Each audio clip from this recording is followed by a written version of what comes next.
पहले चेन्नई के खिलाफ दिल्ली की जीत से, फिर पंजाब के खिलाफ राजस्थान की जीत से पॉइंट्स टेबल में बड़ा बवाल। दिल्ली, राजस्थान, बेंगलुरु के लिए आई बड़ी खुशखबरी। चेन्नई, मुंबई, हैदराबाद की बड़ी मुश्किलें। सुपर सैटरडे के दिन डबल हेडर के दो मुकाबले खेले गए। पहला मुकाबला चेन्नई सुपर किंग्स और दिल्ली कैपिटल के बीच खेला गया। चेन्नई सुपर किंग्स के लिए मस्ट विन मुकाबला था, लेकिन ये सीजन चेन्नई सुपर किंग्स के लिए अब तक तो खराब रहा है, क्योंकि 4 में से ये 3 मुकाबले हार चुके हैं। अपने घर पर ये दिल्ली कैपिटल से भी हार चुके हैं, पहले बेंगलुरु से हारे थे। कुल मिलाकर चेन्नई के लिए बहुत ज्यादा मुश्किलात शुरुआत में ही बढ़ गई है, जिसकी चर्चा हम आपको आगे जाके बताएंगे। लेकिन दिल्ली कैपिटल क्या अनबिलीवेबल परफॉर्मेंस दी है और अनबीटन टीम रही है, तो इनके लिए बहुत बहुत बड़ी खुशखबरी आई है। तो उसके बाद डबल हेडर का दूसरा मुकाबला राजस्थान रॉयल बनाम पंजाब किंग्स के बीच खेला गया। यहाँ पंजाब किंग्स अनबीटन तो जरूर थे, लेकिन राजस्थान रॉयल के खिलाफ एक बहुत बड़ी हार का सामना करना पड़ता है। और राजस्थान रॉयल जिनके लिए मस्ट विन मुकाबला था, उनके लिए पॉइंट्स टेबल में बड़ी खुशखबरी आई है। तो डबल हेडर के बाद बाकी टीमों को भी बहुत ज्यादा अफेक्टिंग हुआ है, क्योंकि पॉइंट्स टेबल पूरी तरह से उठापटक हो चुकी है। बहुत सारी टीमों को फायदा हुआ है, बहुत से को नुकसान हुआ है। और जैसे जैसे अब आईपीएल आगे बढ़ रहा है, पॉइंट्स टेबल और ज्यादा इंटरेस्टिंग हो रही है। यहाँ पर किसी की जीत किसी के लिए बुरी खबर लेकर आती है, तो किसी की हार किसी को फायदा पहुंचाती है। डबल हेडर के इस मुकाबले के बाद क्या है पॉइंट्स टेबल के हालात, कौन सी टीमें है रेस में सबसे आगे, कौन सी पिछड़ चुकी है, चर्चा करते हैं इसे खास रिपोर्ट में। लेकिन आगे बढ़ने से पहले आपकी फेवरेट टीम, जिसे आप आईपीएल में सबसे ज्यादा पसंद करते हैं और अपने दिल में रखते हैं, उस टीम का नाम कमेंट सेक्शन में जरूर बताएं। चलिए जानते हैं पॉइंट्स टेबल के हालात। पॉइंट्स टेबल में 10वें पायदान पर नाम सनराइजर्स हैदराबाद का आता है, जिन्होंने 4 मुकाबले अभी तक खेले हैं और जीत केवल एक ही मुकाबला पाए हैं। 3 मुकाबले हारे हैं, 2 पॉइंट्स इनके पास में हैं और 2 पॉइंट्स के साथ में सबसे खराब नेट रन रेट भी इन्हीं के साथ में है। जीत के साथ आगाज किया था इस पॉइंट्स टेबल में, लेकिन लगातार 3 हार के बाद ये पॉइंट्स टेबल के सबसे आखिरी पायदान पर है। मैं आपको बता दूं कि किसी भी टीम को प्लेऑफ में जगह बनाने के लिए कम से कम 14 मुकाबले खेलने होते हैं और उसके आधे से ज्यादा 1 यानी कि 8 मुकाबले जो टीम जीतेगी, 16 पॉइंट्स जो टीम अर्जित कर लेती है, वो प्लेऑफ में बिना किसी दूसरी टीम के ऊपर डिपेंड हुए 100% क्वालिफाई कर लेते हैं।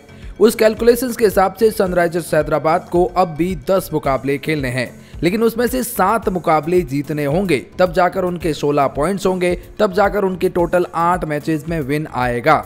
अब 10 में से 7 जीतना, चाहे टीम हैदराबाद ही क्यों ना हो, रास्ता मुश्किल जरूर हो जाता है। अब मैं ये नहीं कह रहा कि नामुमकिन सा है, हाँ मुश्किल है। शुरुआत में ही सनराइजर हैदराबाद की काफी मुश्किलें यहाँ से बढ़ती हुई नजर आ रही है। खासतौर पर हैदराबाद के लिए आने वाले 1-2 मुकाबले मस्ट विन रहेंगे, वरना फिर आपके सारे मुकाबले डू एंड डाई के हो जाएंगे, तो शुरुआत से ही बहुत ज्यादा दिक्कतें बढ़ जाएगी। Chennai super Kings points table में 9th पोजीशन पर आ चुके हैं। बड़ा झटका लगा है, 4 में से केवल 1 मुकाबला जीते हैं, 3 मुकाबला हार चुके हैं, 2 पॉइंट्स इनके पास में है। डबल हेडर में जो मुकाबला इन्हें मस्ट विन था दिल्ली कैपिटल के खिलाफ, लेकिन वो नहीं जीत पाए और लगातार 2 हार और पहला मुकाबला हार।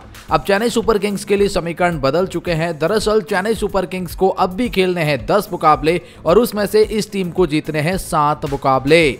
10 में से 7 जीतना, भले ही वो चेन्नई सुपर किंग्स ही क्यों ना हो, वहां बहुत बड़ी मुश्किलें आपकी बढ़ जाती है। ऐसे में चेन्नई सुपर किंग्स के लिए रास्ता यहां से कठिन हो रहा है, नामुमकिन नहीं बल्कि कठिन हो गया है। शुरुआत में ही 3 हार ने इनकी परेशानी बढ़ा दी है। सीएसके फैंस कमेंट में बताओ, क्या आपकी टीम यहां से कमबैक कर सकती है? क्या आपको बिलीफ है इस चीज को लेकर? कमेंट सेक्शन में जरूर बताएं। लेकिन ऐसे ही हालात तो पॉइंट्स टेबल में 8वें पायदान की टीम मुंबई इंडियंस के हो चुके हैं।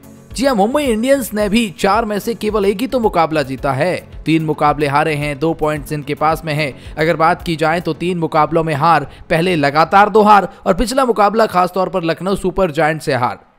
और मैं आपको ये भी बता दूं कि मुंबई इंडियंस को भी 10 में से 7 मुकाबले प्लेऑफ में जगह बनाने के लिए जीतने होंगे, जो कि रास्ता आसान नहीं है, फिर वो चाहे मुंबई इंडियंस ही क्यों ना हो। लेकिन तब क्यों हो जब मैं आपसे कहूं कि इनका अगला मुकाबला बेंगलुरु से है और फिर आगे का मुकाबला दिल्ली कैपिटल से है, जो अनबीटन है। मुंबई का रास्ता यहां से टफ होता जा रहा है। आने वाले 1-2 मुकाबले मस्ट विन होने वाले हैं मुंबई इंडियंस के लिए। तो देखने वाली बात है मुंबई इंडियंस इसको कैसे टैकल करने वाली है। पॉइंट्स टेबल में 7वें पायदान पर नाम राजस्थान रॉयल का आ चुका है। जी हां, राजस्थान रॉयल को शुरुआत में जब 2 हार मिली तो बड़ा झटका लगा था, लेकिन उसके बाद शानदार कमबैक किया है। लगातार 2 जीत से पॉइंट्स टेबल में एक राहत की खबर आई है। 4 में से 2 मुकाबले जीते, 2 हारे, 4 पॉइंट के साथ में पॉइंट्स टेबल में 7वें पायदान पर आ चुके हैं।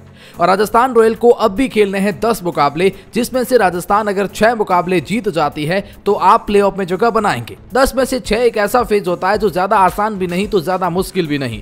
आप अभी भी बैलेंसिंग में बने हुए हैं।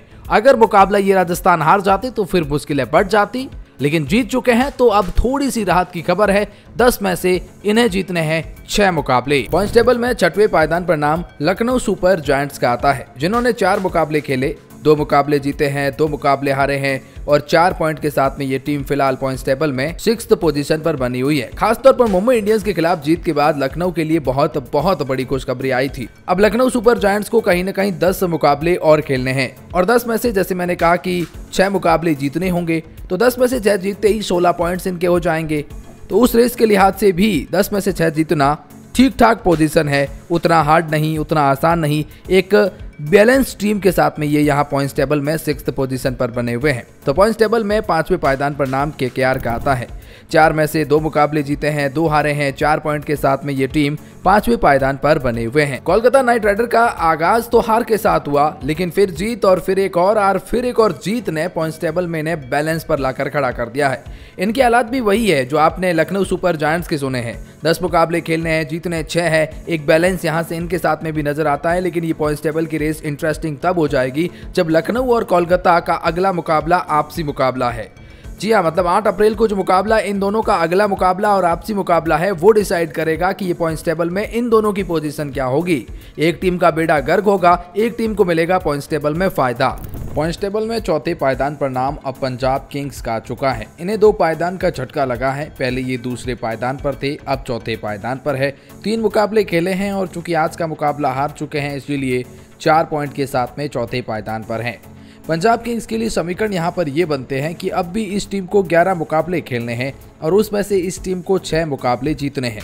तो रास्ता इतना ज़्यादा कठिन नहीं है, क्योंकि आपने पहले 2 मुकाबले जीत लिए। हाँ, अगर आज का मुकाबला आप जीत जाते तो रास्ता बहुत आसान ज़रूर हो जाता, लेकिन अब आप एक ऐसी पोजीशन पे है जहाँ ना बहुत ज़्यादा खराब है ना बहुत अच्छा है। आप फिर भी एक गुड पोजीशन में नज़र आते हैं पंजाब किंग्स इस हार के बावजूद भी। लेकिन पॉइंट्स टेबल में 3रे पायदान पर नाम गुजरात टाइटंस का आता है। जी हाँ, गुजरात टाइटंस ने अब तक पॉइंट्स टेबल में 3 मुकाबले खेले हैं और 2 मुकाबले जीते भी हैं। 4 पॉइंट्स इनके पास में भी है। तो गुजरात और पंजाब के हालात वही है। इन दोनों टीमों को खेलने हैं अब भी 11 मुकाबले, जीतने हैं 6 मुकाबले, यानी कि आप उस रेस में काफी आगे अभी भी है, क्योंकि आपने 2-2 जीत हासिल कर ली है। और कहीं न कहीं गुजरात टाइटंस के लिए भी अच्छी खबर है। लेकिन पॉइंट्स टेबल में दूसरे पायदान पर नाम रॉयल चैलेंजर्स बेंगलुरु का आता है।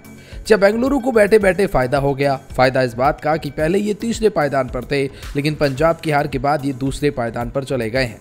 इन्होंने 3 में से 2 मुकाबले जीते हैं, 1 मुकाबला हारा है, 4 पॉइंट इनके पास में भी है। पहले 2 लगातार जीत, लेकिन फिर गुजरात के खिलाफ मिली हार के बाद ये दूसरे पायदान पर है।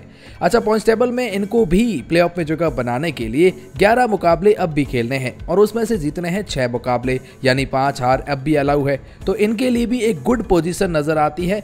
कोई खास ऐसा नहीं है कि बहुत खराब है। हाँ, अच्छी पोजीशन में royal Challengers Bengaluru, Gujarat Titans और पंजाब किंग्स है। लेकिन इन सबसे अच्छी पोजीशन पर है दिल्ली कैपिटल। 3 में से 3 मुकाबले जीत चुके हैं। 6 पॉइंट्स के साथ में ये पहले पायदान पर हैं। नेट रन रेट भी कमाल की है। चेन्नई, हैदराबाद और लखनऊ को हराकर पहले पायदान पर है। जब आप 3 में से 3 जीत जाते हैं तो आपको खेलने हैं 11 मुकाबले और उसमें से जीतने हैं केवल 5 मुकाबले। 11 में से 5 भी जीत गए तो आप प्लेऑफ में 100% क्वालिफाई करेंगे, बिना किसी दूसरी टीम के ऊपर डिपेंड हुए भी। ये है दिल्ली के लिए बहुत बड़ी खुशखबरी। इससे ज़्यादा खुशखबरी तो क्या हो सकती है। 11 में से केवल 5, 6 हार अब भी अलाउ है पॉइंट्स टेबल में। आप उस रेस में काफ़ी आगे निकल गए हैं। अब आपने बस एक नॉर्मली खेल दिखाना है, आप प्लेऑफ में होंगे। उस रेस में बहुत आगे निकल चुके हैं, शुरुआत के 3 लगातार मुकाबले जीतकर।